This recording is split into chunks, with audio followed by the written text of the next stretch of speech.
Now, I said before the news, if you are disabled, if you are in receipt of benefits or someone you know or love, then you need to listen to this, a very powerful story.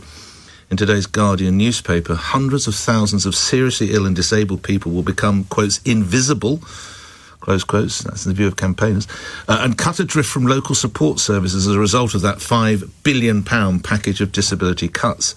So say campaigners. Claimants who do not qualify for PIP, remember that's personal independence payment, or incapacity benefits, would lose a marker of need, as it's called, with local authorities and NHS bodies, making it nearly impossible for them to access help such as housing and council tax relief, debt enforcement safeguards, says the consultancy Policy in Practice. You'll hear from its director in just a moment. Now, this is where, as with most every conversation, I have to turn for you because I'm fortunate. I neither have disabilities, or any ones that I know anyway, and I'm not in receipt of benefits. So this is the cutting edge for you. Now, I mentioned Policy in Practice. Deven Ghelani is its director, indeed quoted in today's Guardian, joins me now. Can we back up a little and just be aware, if you would, there are some listeners who are not fully cognizant of how PIPs work and everything else. So if we start at the very beginning, what is the practice here? Thank you for coming on. Good morning. Hi, good morning. Good morning, Nick. Thanks for having me on. And yes, I'll start there, I think, because personal independence payment is not related to benefits. It's related, or earnings. It's related to the additional costs people face when they have a disability. So it's additional support to overcome things like the problems you might have getting around, cleaning yourself, washing yourself, paying for care, effectively. Separate to that, there's a second reform, limited capability for work, which is part of universal credit now, which is there for people who can't work because of their disability, will struggle to look for work or find work. And they're slightly separate points, but both of them are being affected by the reforms that were announced. They're not coming into effect for another year, I should say, but they were announced a couple of weeks ago. Can we spell out what this marker of... May I call you Deven? Is that right if I call you? Absolutely. Deven, sure. What is this marker of need then? So this marker of need is... At the moment, you go through something called the work capability assessment to determine whether or not you're fit and able to work. That is going to stop. There's not a lot of love lost for the work capability assessment. It's a very difficult process that people go through. It causes all sorts of stress. But now it's only going to be related to whether or not you have access personal independence payment. Now, that means that people who lose access to personal independence payment could lose access to both elements. They could lose the personal independence payment and the limited capability for work-related activity, which is my point about them potentially becoming invisible in the system. It won't do anything about the fact that they're facing disability or impairments to looking for work or the cost of their disability. It will just mean they'll find it harder to access. Well, hang on. If we put the two together, Deven, how much might that represent financially to the recipient per annum, or however it works? How much? If you're set to lose both the standard element of personal independence payment and limited capability for work, you're set to lose over £8,000. It could potentially be higher if you're set to lose a higher element of personal independence payment, but you're less likely to lose that. So we're going with the £8,000 figure, which is a huge cut in people's income. By dint of the fact that many of these folk are going to be very much at the lower end, that's probably going to be 50, 60, 70% of their income, isn't it?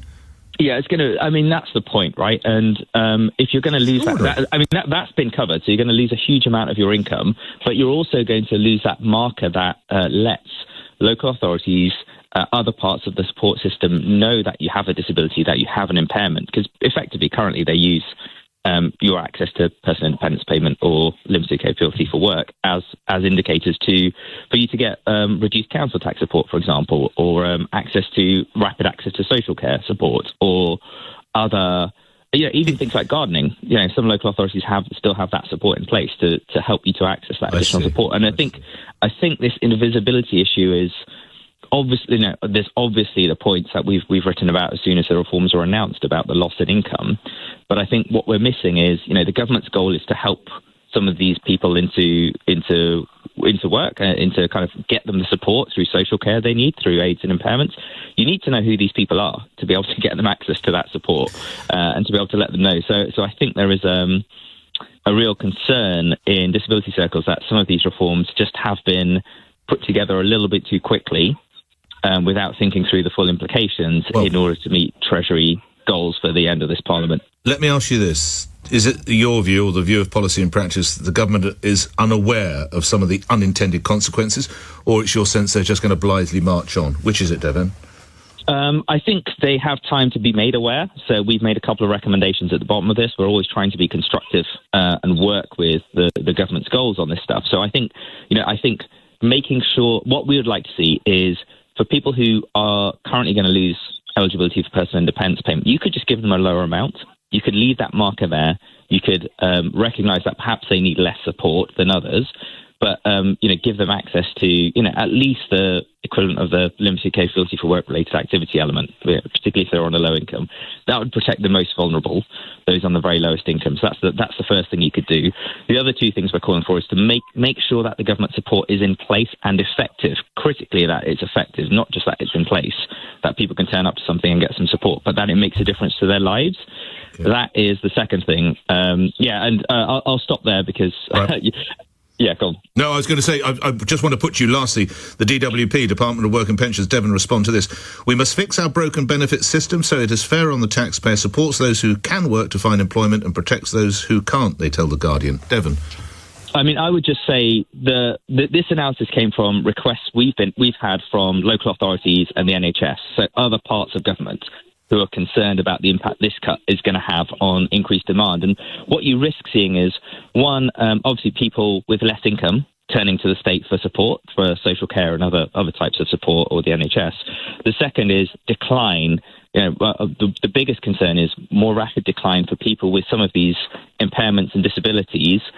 If they get sicker sooner, they will ultimately get onto the same level of support and will have a worse outcome for society as a result.